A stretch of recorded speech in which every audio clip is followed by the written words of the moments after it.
as we come on, confronting Biden.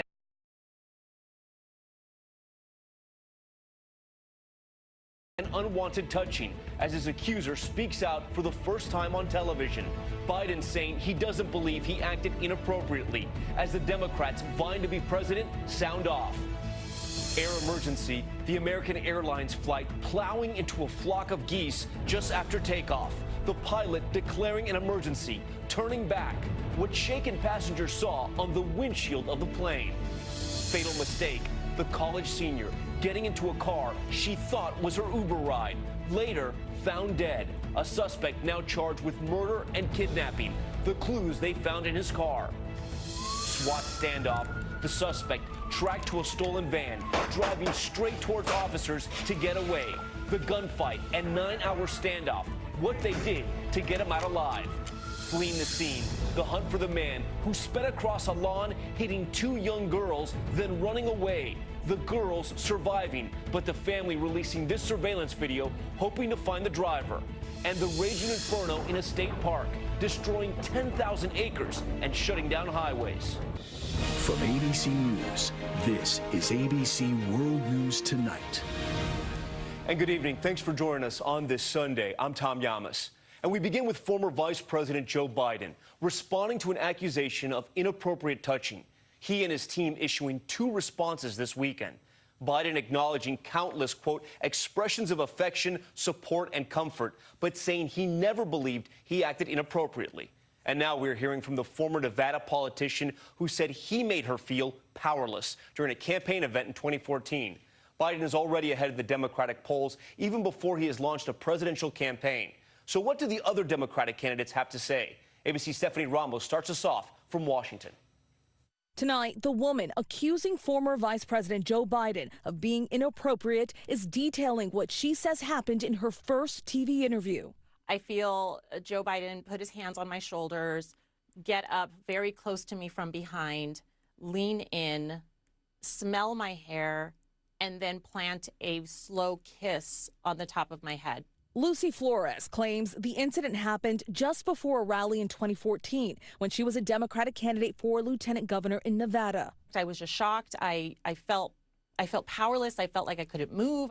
In a newly released statement, Biden says, in my many years on the campaign trail and in public life, I have offered countless handshakes, hugs, expressions of affection, support, and comfort. And not once, never, did I believe I acted inappropriately. If it is suggested I did so, I will listen respectfully, but it was never my intention. Flores says she came forward now because Biden is considering running for president. This isn't the first time, and it wasn't the only incident where he was acting inappropriately with women. Questions have been raised in the past about Biden's behavior around women. In 2015, he put his hands on incoming Defense Secretary Ash Carter's wife, whispering in her ear during her husband's swearing-in ceremony. In other public events, Biden has been seen kissing women on the lips. However, no woman besides Flores has publicly complained about his behavior. Democratic presidential candidates are reacting. I have no reason not to believe her, Jonathan. I read the op-ed last night. I believe Lucy Flores. And Joe Biden needs to give an answer. Bernie Sanders was asked if the claim disqualifies Biden from running for president. I'm not sure that one incident alone disqualifies anybody, but her point is absolutely right. It is not acceptable that when a woman goes to work or is in any kind of environment that she feels anything less than comfortable and safe. And Stephanie Ramos joins us live from Washington. And Stephanie, the accusations come as Joe Biden has yet to formally announce he's even running for president, but is leading in several early polls. That's exactly right, Tom. According to a Quinnipiac national poll, Biden is leading the pack by 29%. He's ahead of Bernie Sanders by 10 points. In a separate poll, the former vice president is viewed positively by 73% of Democratic primary voters. That is the most out of any possible candidate. Tom. Stephanie Ramos leading us off tonight. Stephanie, thank you. Next to that midair scare of an early morning flight from Boston to New York's LaGuardia Airport. The jet slamming into a flock of geese just after takeoff. The pilot declaring an emergency, landing back in Boston.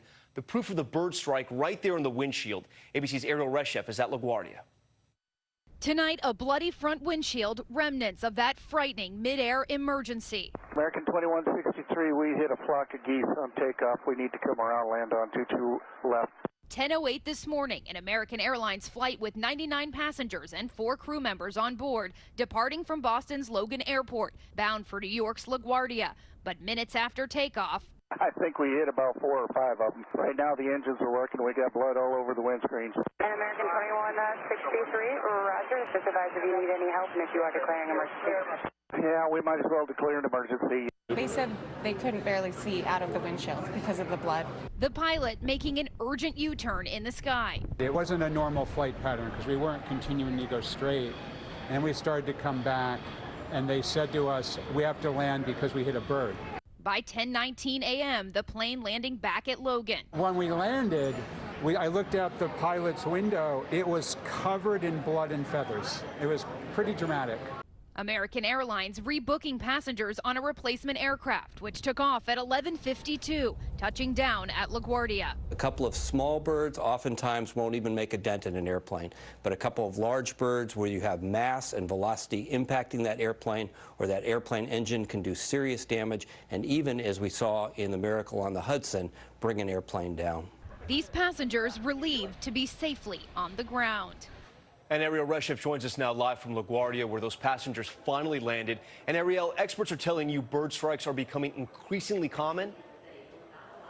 That's right, Tom. Last year, the FAA tracked more than 14,000 bird strikes, but experts say they generally don't end up dangerous. Tonight, we know American Airlines is inspecting that aircraft as is standard with incidents like these. Tom. Ariel Reshef for us. Ariel, thank you. And from South Carolina tonight, a suspect is charged with murder and kidnapping in the death of a college senior who made a fatal mistake.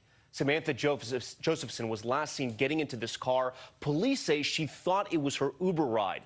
They also say the man behind the wheel activated the child locks in the back seat so the doors couldn't be opened from inside. Here's ABC's Kenneth Moten. Tonight, disturbing new details about the final hours of Samantha Josephson's young life. The University of South Carolina senior's suspected killer, 24-year-old Nathaniel David Rowland, waiving his right to appear at a bond hearing. Investigators say the man was captured on surveillance picking Josephson up outside a bar in Columbia's popular Five Points area. We believe that she simply mistakenly got into this particular car thinking it was an Uber ride. That mistake, fatal. Turkey hunters discovering Josephson's body in a wooded area nearly 70 miles away in Clarendon County. Court documents say she had numerous wounds to her head, neck, face, upper body, leg, and foot. 24 hours after Josephson vanished, police say they spotted Rowland's Chevy Impala back in 5 Points. Wearing a gray sweatpants, gray sweatshirt. He was taken into custody after a short foot chase. Inside the car, investigators say they found blood and Josephson's cell phone. The distraught parents of the Robbinsville, New Jersey native in court today. Her father writing on Facebook about the aspiring lawyer. I will miss and love my baby girl for the rest of life. Samantha is no longer with us, but she will not be forgotten. Police say the suspect once lived near the area Josephson's body was discovered. They have not said how she died, if she was targeted, or why the suspect was in that 5 Points area. Tom? Kenneth Moten with news of that arrest tonight. All right, Kenneth, thank you. Next to the crisis at the border, President Trump now cutting hundreds of millions of dollars in humanitarian aid to 3 Central American countries. As he returns to Washington from Mar-a-Lago tonight, he said he would close the border with Mexico as soon as this week, and he's traveling there on Friday. But will he follow through on that threat, even if it hurts American businesses as well?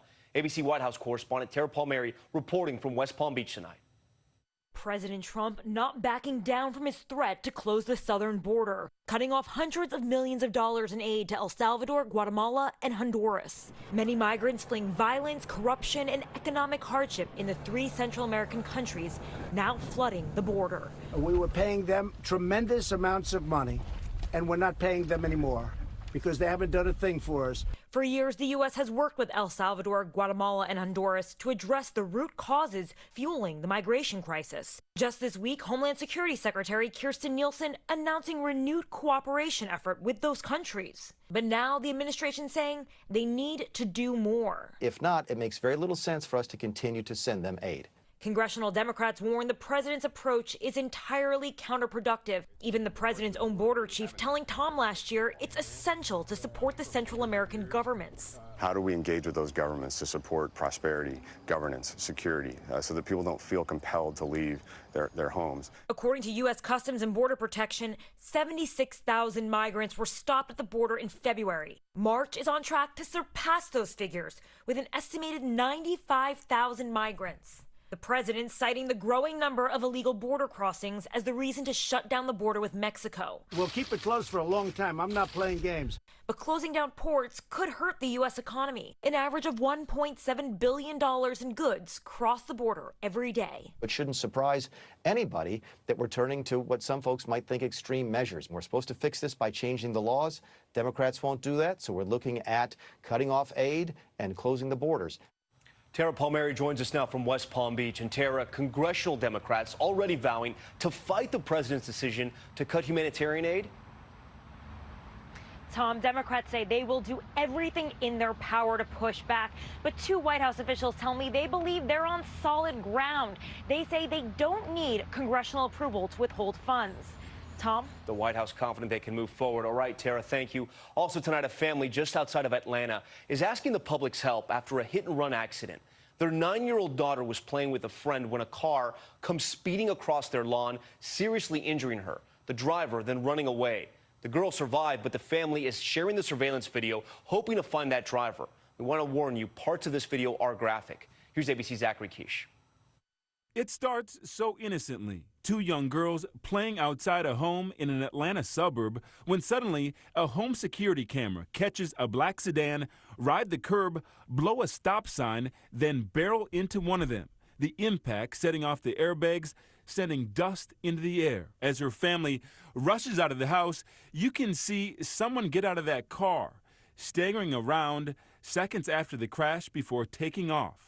The incident happened Friday evening, and the family of the 9-year-old girl, Ladariana Holmes, sharing this video with ABC News tonight in hoping that that driver is held accountable. I just want everybody to pray for Ladariana, and I just want the people involved to be caught.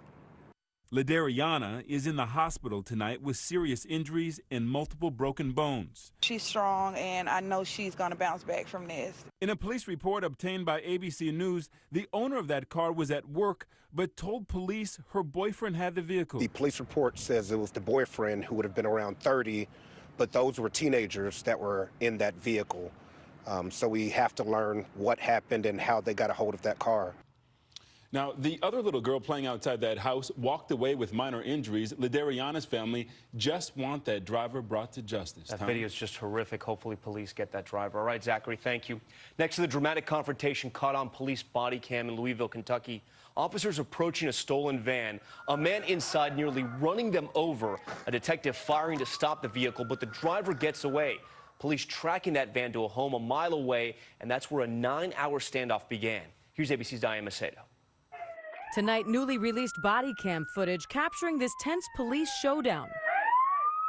They say 26-year-old Daniel Allen, who had numerous warrants out for his arrest, was hiding inside. Suddenly, Allen jumps into the driver's seat. The cops scatter as the van rams one of their trucks. Then, an officer opens fire. The van reverses, hitting another car before speeding away. It was a close call. Police then tracked the stolen van to this home a mile away, where the SWAT team moved in. You can see smoke coming from the front of the house before officers finally tear into the home, finding Allen wounded, hiding in the rafters. Allen had suffered a single non-life-threatening gunshot wound and was transported to University Hospital, where he was treated and released. Allen arrested after a 9-hour standoff. Before the standoff, Allen had at least 6 outstanding warrants. Now he's pleading not guilty to multiple charges, including 4 counts of attempted murder of a police officer. He's due back in court April 9th. Tom. Diane, thank you. Let's turn to weather now. The strong cold front barreling across the east, triggering severe storms. This dramatic thundercloud over Spring Hill, Tennessee. A blast of spring snow at the airport there in Cleveland. Temperatures plunging after unusual warmth. 77 in Edison, New Jersey, 24 hours ago. But ABC's Rob Marciano's in Central Park tonight tracking it all. And Rob, the temperatures are beginning to tumble here in the Northeast, and there's a new storm brewing out west.